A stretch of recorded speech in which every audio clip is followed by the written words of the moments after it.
Ishangi Company Limited mutanga ubuvuzi bwuzuye. Ariko Serema, ko muntu usigaye ugenda wububa, aka kanya urashaje koko? Ngo ndashaje? Dore n'ubundi kiramfashe mu mugongo we, mu mavi singihina, ugira ngo indwara zose z'isi nizankoraniyeho koko? Intamenya we, uramutse uganye Ishangi Company Limited, bakwigisha uburyo bwiza bwo kwirinda indwara ukoresheje ibimera.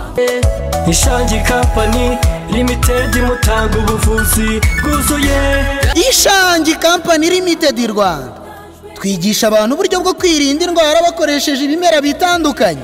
Witinya kubonana na muganga n'ubuntu akagufasha kwirinda izi ndwara zikurikira: diabete, typhoid, umwijima, umutima, impyiko, isereri, imitsi, asima, sinezite, bronchite, amaso, amenyo, igicuri, indwara z'uruhu, urwagashya, uburembe, gukangura ibice by'umubiri bisinziriye, inzoka nka amibe, telecomunansi, oxyrire, ascaris, ankylostomia, tenia. Dufasha abagore batagira amavangingo, tuvura kayiki, inkorora, indwara z'abadamu zo mu myanya y'ibanga, abagore bafite ikibazo cyo kubyara n'abagabo batagira akanyabugabo, indwara z'abana zitandukanye, umugongo n'umutwe bidakira, hemoroide, imihango idakama n'abatajya mu mihango, kanseri zitandukanye, igicuri, guhekenwa mu magufa, amatwi, umwingo, umugongo ndetse n'izindi ndwara zitandukanye. Tubafitiye Answer Juice of Family, ji ikoze mu gisheke,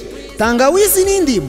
Uyu mutobe ubafasha kwirinda indwara zitandukanye z'ubuhumekero. Tubafitiye sanitizer zibafasha kwirinda kandi zujuje ubuziranenge. Tunatanga akazi ku bantu barangije amashuri 6 yisumbuye. Dutanga amahugurwa y'ubuvuzi gakondo mu gihugu hose kandi dufite amashami hirya no hino. Ishangi Company Limited duherereye mu karere ka Ruhango, Ibwanga Cumu ya Nyamagana, hafi y'amashuri y'Abaporo. Ku bindi bisobanuro duhamagara kuri 078 54 08 252 na 0788 94 wanadusura ku rubuga rwacu rwa internet arirwo ishangi.biz.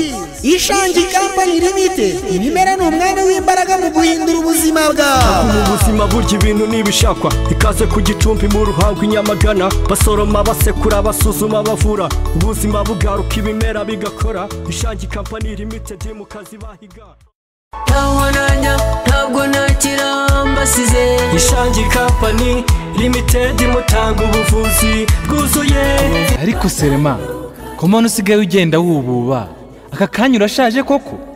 Ngo ndashaje?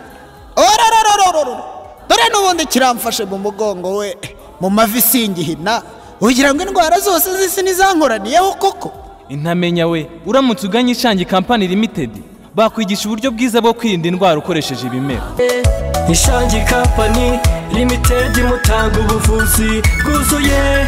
Ishangi Company Limited Rwanda twigisha abantu uburyo bwo kwirinda indwara bakoresheje ibimera bitandukanye. Witinya kubonana na muganga n'ubuntu akagufasha kwirinda izi ndwara zikurikira: diabete, typhoid, umwijima, umutima, impyiko, isereri, imitsi, asima, sinezite, bronchite, amaso, amenyo, igicuri, indwara z'uruhu, urwagashya, uburembe, gukangura ibice by'umubiri bisinziriye, inzoka nka amibe, telecomunansi, oxyrire, ascaris, ankylostomia, tenia. Dufasha abagore batagira amavangingo, tuvura kayiki, inkorora, indwara z'abadamu zo mu myanya y'ibanga, abagore bafite ikibazo cyo kubyara n'abagabo batagira akanyabugabo, indwara z'abana zitandukanye, umugongo n'umutwe bidakira, hemoroide.